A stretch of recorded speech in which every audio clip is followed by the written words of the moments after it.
felt like we needed our place. In Middle Tennessee, not a lot of buildings are clad in wood. They know from climate and experience here that this isn't necessarily the smartest thing to do. You have to start at the very beginning, and everybody has to be in on it to make it look right.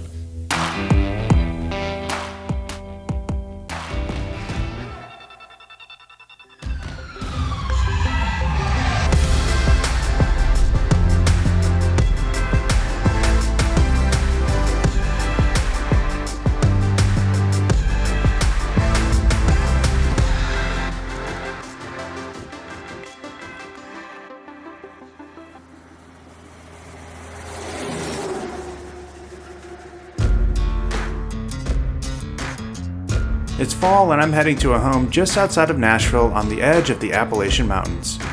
I'm expecting to see misty hills, local wildlife, and a modern home designed by an architect that has an unconventional approach to Middle Tennessee architecture. But when I pulled up to the aptly named Woodscreen house, I knew it was going to be full of surprises.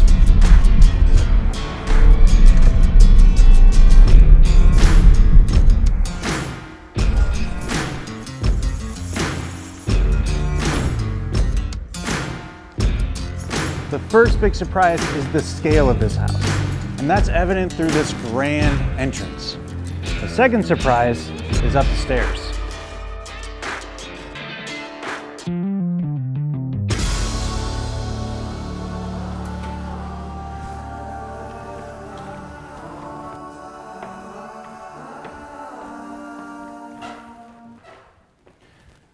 Wow.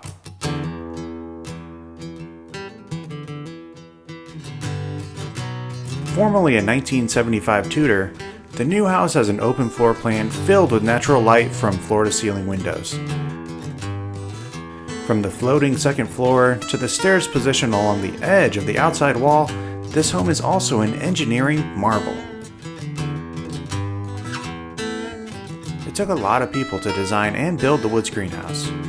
There was an architect, a builder, a carpenter, landscape architect, interior designer, and of course, a homeowner with countless stacks of magazine cutouts. Okay, I found the files on the house. So what I had done was I had just been, for years, collecting stacks of pictures and putting them together like a puzzle. Architectural Digest, Dwell, Atomic Ranch, Mid-Century Modern, just something I thought would be a really fun project to do. If I ever could build like a house of my dreams, it would be like this. This is Mary DiVittorio, the homeowner with the magazine cutouts. And then Dan talked me into tearing my house down. Then there's kind of nowhere to go after that. And this is Dan Greco, the guy who convinced Mary to tear her house down. Cheers. He's also her husband, and this is their story. Well, we met in 2014, I believe. We found a common interest in some music that we both liked. Pretty much went out and did something every day until we got married in 2017. Dan had a beautiful house that he built closer into the city. I had a very old 1975 Tudor on this property that he didn't particularly want to live in. So our spouses had both passed away, and we kind of felt like we needed our place. Not me living in his house or him living in my house. So my best friend's a real estate agent, and we started looking. For years, Nashville has been one of the fastest growing cities in the U.S. Not only has real estate gotten harder to find, there aren't a lot of modern homes to choose from. We would find a house that we either liked the house and didn't like the lot. Yeah. Or we liked the lot but didn't like the house. And we looked for probably a year. Dan, with the knowledge of construction that he has, we couldn't do it. For the money that we would have had to spend, we decided we know we have a great lot to build a home on. And he kept saying, I can do this. We just have to tear your house down. And it took a year for him to talk me into tearing the house down. I was like, are you crazy? But we did. Yep. When it came to choosing an architect, years of collecting design ideas from magazines led Mary to the perfect person for their new home. Okay, this is a house Michael did. This is a house Michael did. But this is the one that when I saw this house in this magazine, I said to Dan, I said, we got to call him, because I knew what he could do with the house. So we called him, we made an appointment, and we went over to his office. And for me, literally when I walked in, I was like, done. This is the person I want to work with. This is the person I want to design the house with. All the models that he has in there of the homes that he's built, I could see his style. It was just perfect fit, I felt. So we decided to move forward, and he seemed very receptive to. Well, no, he listening came to out us. here, remember? He came out. Yes, he did come out. He came out and yeah. said no. Yikes. That's right. What makes an impressive architect like Michael Goorevich say no? I had gone out to their house with the intention of convincing them that they shouldn't build a new house on this lot. He said, your house is in a bowl, remember? And I was like, I mean, it's in a, I didn't get what he was talking about. It just struck me as a terrible place to want to build a building. Ouch, Mike. That seems a little harsh. And so I was like, no, I'm not gonna, I'm not, this is who I want to build this house. This is who I want to design this house. So I started taking a whole bunch of pictures. So I'd send him these pictures and go, Michael, look at the trees, look at the shadow, look at the light. And he finally goes, okay. And he comes back over and he really spent some time outside, remember? And it wasn't until I stepped foot on the property that I suddenly realized why one would want to build there. He walked around the whole property and he stood outside on the old deck and everything. He goes, okay, I probably need to take another look at this. And we got him to do it. Originally from upstate New York, when Michael moved to Nashville years ago, he wasn't looking to change the architecture in Middle Tennessee, but to bring it back to its roots. I don't think I wanted to come and do something necessarily new in Nashville. If anything, I think I'm on a search of trying to find what to bring from this place. I'm more interested in going back to the frontier Nashville, the one that would have been log cabins and buildings, which you can still find in the neighborhoods around here. Where I grew up in Buffalo, you're not going to find a log cabin. That doesn't exist. So to me, that's what sets it apart and makes it more authentically itself. With superfans like Dan and Mary, there's no way Michael could get this design wrong. First meeting that I had with them, first design meeting, presented a model of what we had designed. Thought I had knocked it out of the park. He had it proudly displayed, and it didn't even occur to us that it was our house, that what he was planning for us. We both, I think, even kind of was like, is that, and it was. Well, it couldn't have been that bad, right? I had never seen someone viscerally hate what I had done as much as Dan and Mary did that day. They hated it. I was like, oh God, what have I done, I'm also the kind of person that when I don't deliver, the sky fell. I don't take these things very lightly. And what I realized was that they wanted to live on the site fundamentally different than I would have lived on the site. But that was the gateway into me understanding that also what Mary was saying and needed was she wanted and understood her lot, her place in the world, her site, through the lens of how she had lived in the previous house. So the new house had to have that similar orientation, or I keep calling it the ghost of the previous house. She had an office at one end of it. She sat and looked at the forest from another end. Once I understood that they were going to better understand and want to live in the new house, if it were based on the organization of the old house, that I would be on a better path to success.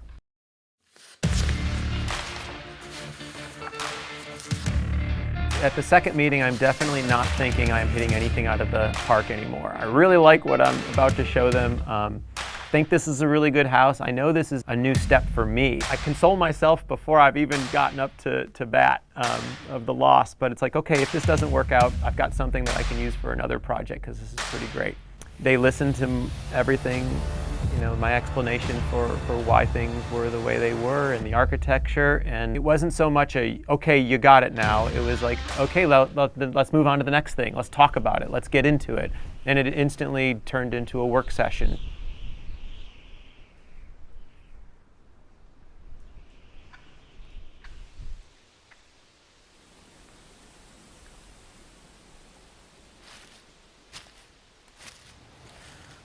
Living in Texas, I definitely don't get to experience the changing of the seasons. So being in Nashville in the fall is a real treat. Now Dan and Mary, they wanted to feel like their house was experiencing the changing of the seasons as well, and that influenced a lot of their design choices.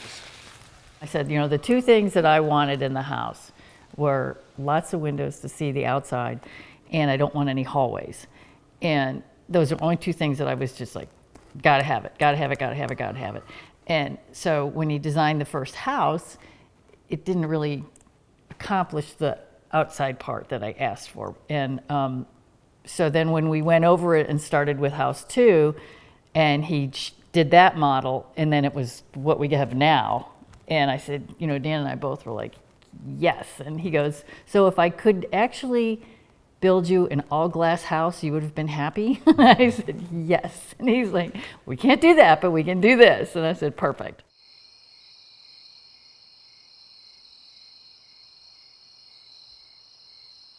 Lots of windows are great and all, but the downside to having a glass house is that your film crew can and will spy on you without your permission. Dan, Mary, is anyone here? You'd think in a house with all these windows, you'd be able to see where someone was at.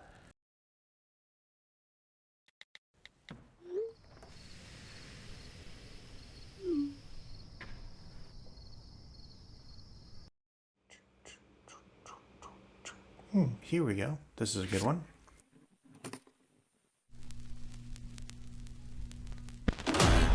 Let's get this party started.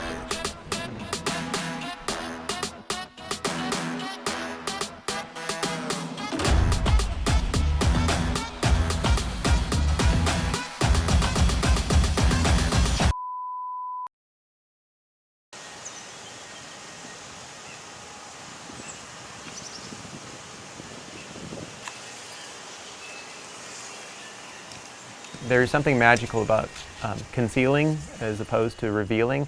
So I have a lot of clients that come to me asking for glass houses. We couldn't quite give her a glass house, but while a portion of it is about transparency and connecting to the landscape, screens and slats find this in-between zone where you're actually revealing and concealing at the same time. That middle zone of space is a really interesting one for me. Slats end up showing up inside and outside of this house because they serve two purposes. One, and they are this threshold that I'm trying to make at the entrance that makes this sort of magical see and unseen moment between the glass house and being outside. It's also the main screen on the house is facing southwest. So it's also helping to mitigate the afternoon sun that wants to get into the kitchen and that corner of the house. I didn't fully appreciate Michael's vision with that until they were installed. And the modified wood product that we used holds its form very well. And so you get these really crisp, clean lines. And when I really started to appreciate what Michael had designed was to come to the house at different times of day, different sunlights, and see what he was trying to do, casting the shadows. And absolutely nailed it.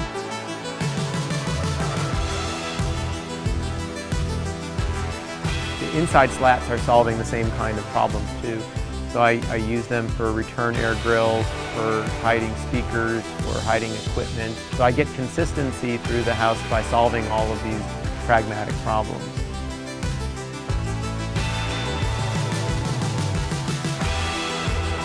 The return air vents are a great one. They're at the front door, like for the whole house. There's these giant return air vents. We turn them into these beautiful slatted white oak moments, this whole corner that defines the space between where you start to climb the stairs and enter the house. It's beautiful, but what is it? It's a return air vent.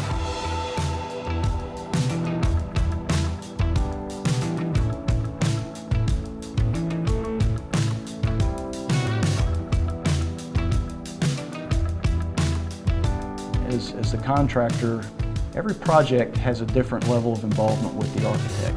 Sometimes we're given a set of plans and we really don't see the architect until the project's over. Michael does not operate like that. There is every single detail in the house has Michael's touch on it. Michael's involvement in the details is evident in the millwork used throughout the house. The millwork component of my houses tend to be as big and important as anything that we would do on the outside. But I like cabinets, countertops. Through millwork, one gets the opportunity to turn all of those into moments that are far more special, and you can celebrate them. The power of being expressive through a millworker is an opportunity that I wouldn't want to ever miss.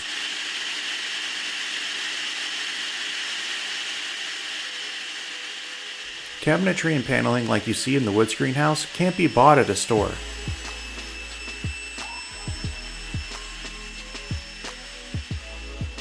For years, Michael has collaborated with Roger Graham, owner of Just Plain Wood, for the design and construction of his intricate custom millwork. Went to school to be an architect, got the degree, but realized even before I finished the school and afterwards that I'd rather make things than draw them. Roger is one of those people who seems to gravitate and be interested in making furniture, complex problems, and through the process will always be thinking of things that I never thought about. So he, I think, along with the rest of them, help make me look good. In the millwork world, a lot of cabinet people don't make all their cabinets. They'll get their boxes from somewhere, they'll just make the door fronts, and they'll have someone else install this stuff. Roger does it all. He's far more of a craftsman that I can count on from the beginning to the end of the process. He was very involved, which I appreciate and like. A lot of times the design professionals just sort of sketch something out, or here you figure out all the details, and right off the bat it was easy to see that he was interested and wanted to collaborate and learn and come up with good solutions to what his vision was versus the reality of what the house was giving you. Roger Graham's company, Just Plain Wood, did not only the obvious kitchen cabinets and the vanities, but there's a bar area downstairs that he built. I draw it all down to the 16th of an inch, and we leave a little extra to be able to scribe it and fit it to the wall and make sure it all comes out exactly the way it's supposed to. And I guess that's the definition of custom, is that it fits exactly where it's supposed to, and if you took it out and put it in somebody else's house, it wouldn't fit there because it wasn't made for that. The measurements, everything has to be dead on. I mean, it has to be done right the first time, or it probably has to be done the second time. And nobody likes to rebuild anything. Custom millwork isn't always about what you see, but about what can be hidden. To demonstrate, I had the camera crew film me from outside. Let's see if you can figure out what's hidden. You want me to go down the stairs? All right, got it. Oh, the escalator? Okay, let me. Oh, just wait a second. Let me take the elevator up. What was that? Oh, these aren't funny? Okay. Let's just go ahead. When Dan and Mary started building this house, they knew that everything was going to be different. But there were a few familiar favorites that Mary insisted needed to stay the same. Tell me about the hidden door. That door over there. Oh. It's hidden, see? He doesn't know where it is. The key thing that Roger made on this house was the hidden door. The door that was in the same place as where Mary's former front door was. And it's really only meant for Mary to go out and access the garden. When Michael designed the house, it was wood. It was just wood. And I said, no, I gotta have a door there. I gotta have a door. I need to be able to go out into the yard and not have to go all the way down the stairs, around the front, up the hill, or go out the back. I needed access on that side of the house. But we didn't want it to look like a front door. I didn't want anybody to think that it was a front door.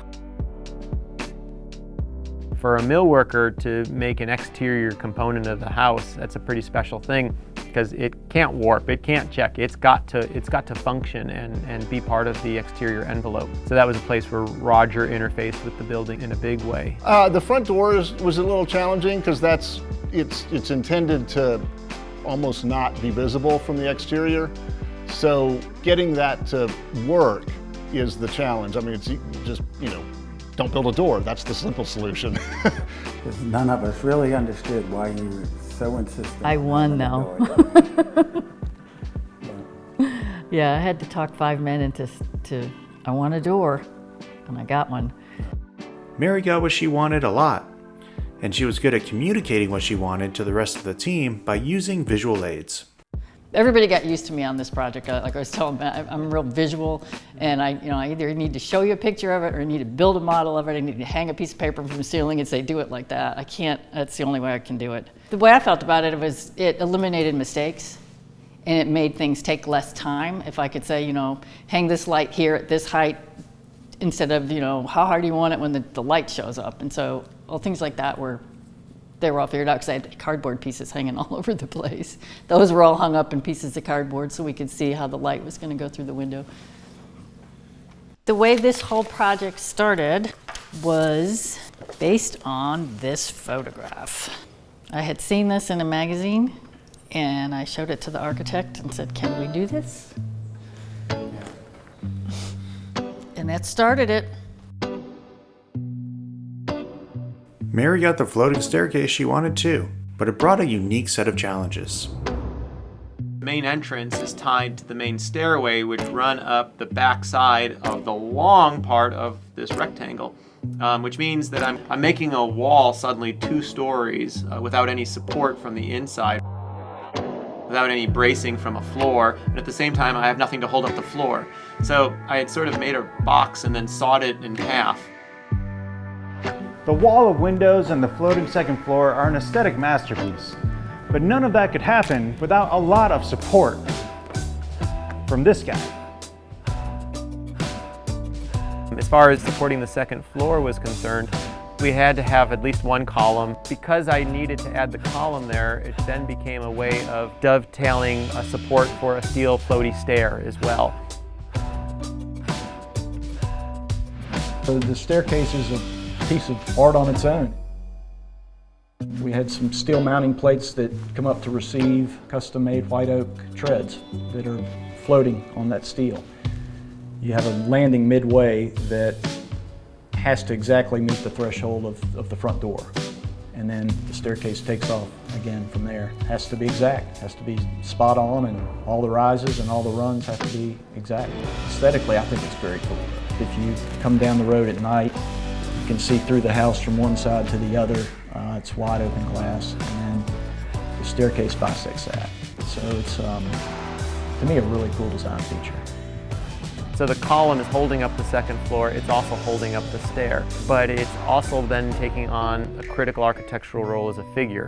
It's the person who's always there, downstairs watching TV even when you're not home.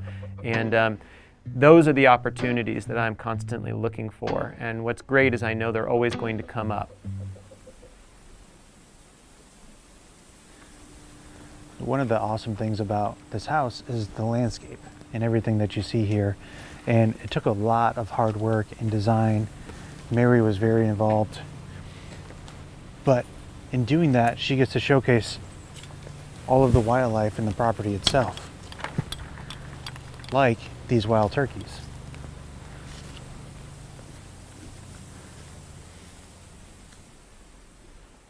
Dan and Mary must love these wild turkeys coming around every day.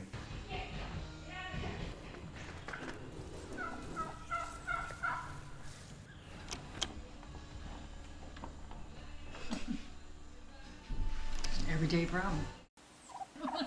I guess the turkeys were a bad example. Luckily, Thanksgiving is right around the corner.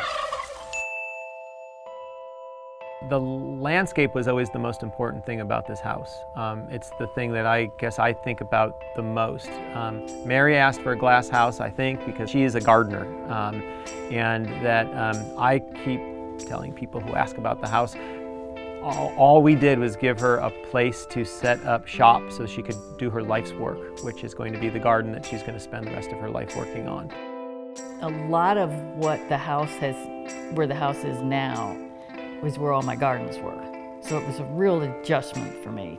I said my landscaper's gonna fire me. I was like, You know, they kept giving me all these great ideas, and I'm sure it was all going to be absolutely fantastically beautiful, but I just couldn't wrap my head around it because I'm so used to doing it myself. Done it myself for 35 years, and it's like, oh God, okay. I knew that I needed help with it because this house is so different than the other house, and this house calls out for a different type of landscaping. Mary would bring the gardening side to all of this, and Sari, who is a landscape designer who I've worked with on many projects, who would bring the sort of landscape architecture, and the two of them could come together and make something very special. The best projects always consider the landscape design from the very beginning of the project. And when you experience spaces that have been considered both inside the structure, outside the structure, when they work together, you really can see the strength of those projects. With the homeowner so particular about the landscape, Sari Barton was the perfect landscape architect to bring in and help Mary's vision come to life. You know, Mary is a big gardener. She loves plants and the landscape, and you'll see overall the landscape has some very simple gestures, but it's also about providing these places for Mary to then put in her take on the landscape and her interest in plants. And in fact, she has saved many plants that were here previously. And so, you know, as the landscape develops, she's moved things around and added. So this history of what was here before will continue to flourish in different ways.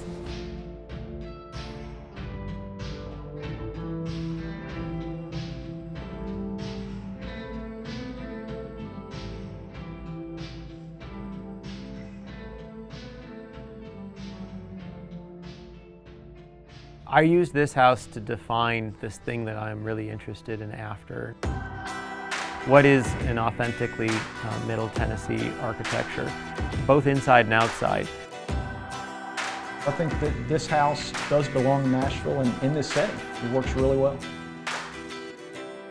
I enjoy it every day. It's like I think I see something that I didn't see the day before.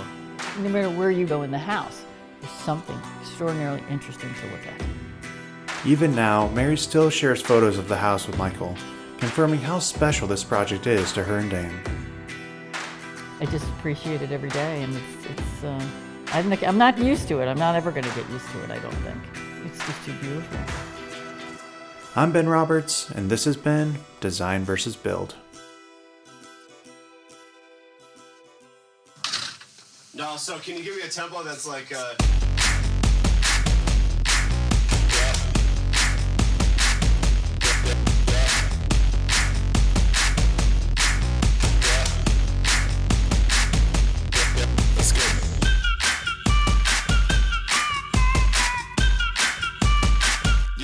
that's it right there.